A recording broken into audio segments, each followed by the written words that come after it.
جب نماز کی نیت کر کے کھڑے ہوتے ہیں اس کھڑے ہونے کو قیام کہتے ہیں۔ پیروں کی انگلیاں قبلہ رخ ہوں۔ جب قیام کریں تو ان چند باتوں کا خیال کریں۔ ہر ایک جز جو ہم بتائیں گے ہر ایک کو حدیث سے ثابت کریں گے۔ سب سے پہلے دونوں پیروں کی طرف توجہ دینی ہے کہ پیروں کی انگلیاں قبلہ رخ ہونی چاہیے۔ یہ حدیث پاک سے ثابت ہے۔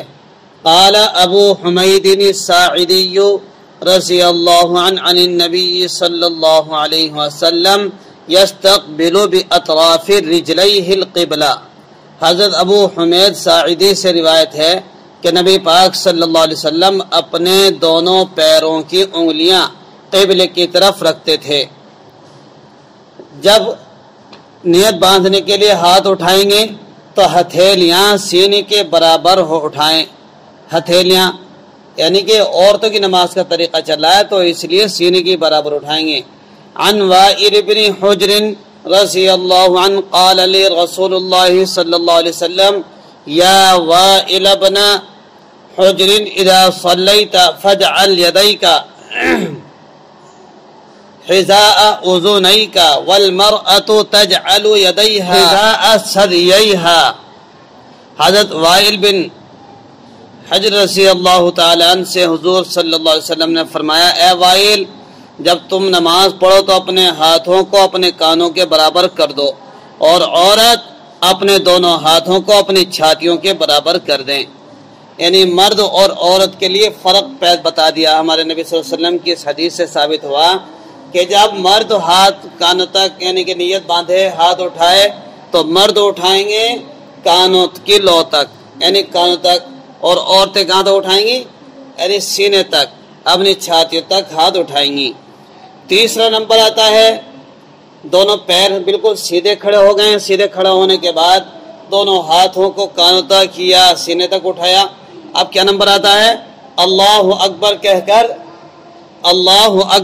کر نیت باندھنی ہے یعنی تکبیر تحریمہ کہنی ہے۔ تو اس وقت کیا کرنا ہے تکبیر تحریمہ کے لیے ہاتھ کو مونڈھوں تک اٹھائیں۔ عن الاوزاعی عن الزہری قال ترفع یدیہا حذو منکبیہا۔ امام اوزاعی سے روایت ہے کہ امام بخاری کے استاد امام زہری فرماتے ہیں کہ عورت اپنے ہاتھوں کو مونڈھوں کے برابر اٹھائے۔ اس میں اختلافی صورت پیدا ہو گئی کہ اس اوپر والی حدیث سے تو ثابت کیا ہوتا ہے کہ عورت اپنے ہاتھوں کو اپنی چھاتیوں کے برابر اٹھائے۔ فَجْعَلْ يَدَيْكَ حِذَاءَ أُذُنَيْكَ وَالْمَرْأَةُ تَجْعَلُ يَدَيْهَا حِذَاءَ ثَدْيَيْهَا۔ یعنی اپنی چھاتی تک اٹھائیں گے اور مرد کانوں تک اٹھائیں گے۔ اور امام اوزاعی رحمۃ اللہ علیہ کیا فرماتے ہیں وہ روایت فرماتے ہیں امام بخاری کے استاد امام زہری فرماتے ہیں کہ عورت مونڈھوں تک یعنی جس کو ہم کہتے ہیں کہ یہ کود ہے اس کو کہتے ہیں مونڈھے یہاں تک ہاتھ اٹھائے گی۔ عن عبد ربه سلیمان قال رأيت ام الدرداء رضی اللہ عنها كانت ترفع يديها الى منکبیها۔ عبد الربی بن سلیمان فرماتے ہیں کہ میں نے حضرت ام درداء رضی اللہ تعالی عنہا کو دیکھا وہ ہاتھ مونڈھوں تک اٹھاتی تھی۔ جب ہاتھ سینے تک اٹھائے گی تو انگلیاں مونڈھوں تک پہنچیں گی۔ جب ہاتھ سینے تک اٹھائیں گی تو انگلیاں مونڈھوں تک پہنچیں گی۔ اختلاف ختم ہو گیا۔ ہاتھ ہم نے اٹھایا سینے تک تو انگلیاں خود بخود کہاں پہنچ رہی ہیں مونڈھوں تک، تو کوئی اختلاف ہی نہیں بچا، دونوں کی بات ٹھیک ٹھاک ہو گئی۔ مردوں کی طرح جب ہاتھ سینے تک اٹھائے گی تو انگلیاں مونڈھوں تک پہنچیں گی۔ مردوں کی طرح ہاتھ نہ اٹھائے بلکہ دو پٹے میں دبے ہوئے رکھے۔ جب عورت ہاتھ اٹھائے تو مرد تو بالکل ظاہر کر دیتے دونوں ہاتھ، اور عورت کو کیا کرنا ہے دو پٹے کے اندر ہی اندر اٹھانے ہیں، دو پٹے سے باہر نہیں لانے۔ حدیث پاک ملاحظہ فرمائیے۔ عن ابن جریج قال قلت لعطاء اتشیر المرأة بیدیها بالتکبیر کالرجل قال لا ترفع بذلك يديها كالرجل وأشار فخفض يديه جدا وجمعهما إليه جدا وقال ان للمرأة هيئة ليست للرجل وان تركت ذلك فلا حرج۔ ابن جریج رحمۃ اللہ علیہ کہتے ہیں کہ میں نے حضرت عطا رحمۃ اللہ علیہ سے پوچھا کہ عورت تکبیر کے وقت اپنے ہاتھوں کو مردوں کی طرح اٹھائے گی؟ فرمایا وہ اس میں مردوں کی طرح نہ اٹھائے، اور خود ہاتھ اٹھا کر اشارہ کر کے دکھایا، چنانچہ اپنے ہاتھوں کو بہت پست رکھا اور اپنی طرف ہاتھوں کو خوب سمیٹے رکھا، اور فرمایا بے شک عورت کے لیے ایسی حیت ہے جو مرد کے لیے نہیں ہے۔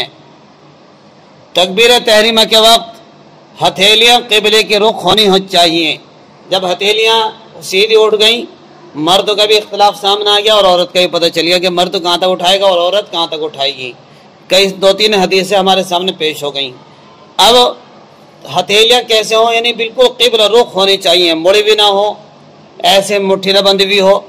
عن ابن عمر مرفوعا اذا استفتح احدكم فليرفع يديه ويستقبل بباطنهما القبلة فإن الله تعالى امامه۔ حضرت عبداللہ ابن عمر رضی اللہ تعالیٰ عنہ حضور صلی اللہ علیہ وسلم سے نقل کرتے ہیں کہ جب تم میں سے کوئی نماز شروع کرے تو اپنے دونوں ہاتھ اٹھائے اور ان کے اندرونی حصے کو قبلے کی طرف کرے، اس لیے کہ اللہ تعالیٰ اس کے سامنے ہوتے ہیں۔ اب نیت کیسے باندھنی ہے؟ دونوں کا طریقہ لگ بھگ ایک ہی ہے، لیکن عورت سینے پر باندھے گی اور مرد ناف کے نیچے باندھے گا۔ ہم چونکہ عورت کی نماز کا طریقہ بتا رہے ہیں تو پہلے عورت کو سنیے۔ دانا ہاتھ بایاں ہاتھ پر رکھے۔ عن جابر رضی اللہ عنہ قال مر رسول اللہ صلی اللہ علیہ وسلم برجل وهو يصلي قد وضع يده اليسرى على اليمنى فانزعها ووضع اليمنى على اليسرى۔ حضرت جابر رضی اللہ تعالی عنہ سے روایت ہے کہ اللہ کے رسول صلی اللہ علیہ وسلم ایک آدمی کے پاس سے گزرے، وہ نماز پڑھ رہا تھا اور اپنا بایاں ہاتھ دایاں ہاتھ پر رکھے ہوئے تھا، آپ نے اس کو کھینچا اور دایاں ہاتھ بایاں ہاتھ کے اوپر کر دیا۔ اب نیت بن گئی، ہاتھ باندھ لیا، اب کیا کرنا ہے؟ قیام کرنا ہے۔ قیام شروع ہو گیا تو قیام میں نگاہ کہاں رہنی چاہیے؟ سجدے کی جگہ۔ حدیث پاک ہے عن انس رضی اللہ عنہ ان النبی صلی اللہ علیہ وسلم قال یا انس اجعل بصرك حيث تسجد۔ حضرت انس رضی اللہ تعالیٰ عنہ سے روایت ہے کہ نبی پاک صلی اللہ علیہ وسلم نے فرمایا انس اپنی نگاہ سجدے کی جگہ رکھو۔ نماز شروع کر دی گئی۔ جب نماز شروع ہو گئی تو سب سے پہلے کیا پڑھیں گے؟ عن عائشہ رضی اللہ عنہا قالت كان النبي اذا افتتح الصلاة قال سبحانك اللهم وبحمدك وتبارك اسمك وتعالى جدك ولا الہ غیرک۔ حضرت عائشہ رضی اللہ عنہا فرماتی ہیں نبی پاک صلی اللہ علیہ وسلم جب نماز شروع کرتے تو ارشاد فرماتے سبحانک اللہم بحمدک وتبارک اسمک وتعالی جدک ولا الہ غیرک۔ تو یہاں تک ہماری نماز شروع ہو گئی۔ یعنی یہ قیام کا مسائل تھے، قیام کے مسائل تھے۔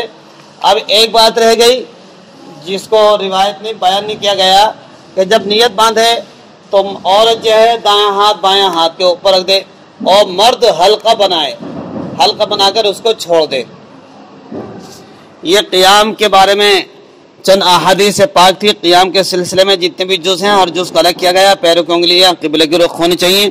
تکبیر تحریمہ کے بارے میں مردوں کے ہاتھ مرد کی طرح عورت ہاتھ نہ اٹھائے گی بلکہ دو پٹے میں دبے رکھے گی۔ تکبیر تحریمہ کے وقت ہتھیلیاں قبلہ رخ ہوئیں گی، دایاں ہاتھ بایاں ہاتھ کے اوپر رہے گا جب نیت باندھیں گے۔ قیام میں نگاہ کہاں رہے گی؟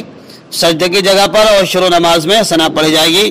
ان سب کا ثبوت حدیث پاک سے ہے اور حدیث پاک ہم نے پیش کی ہیں۔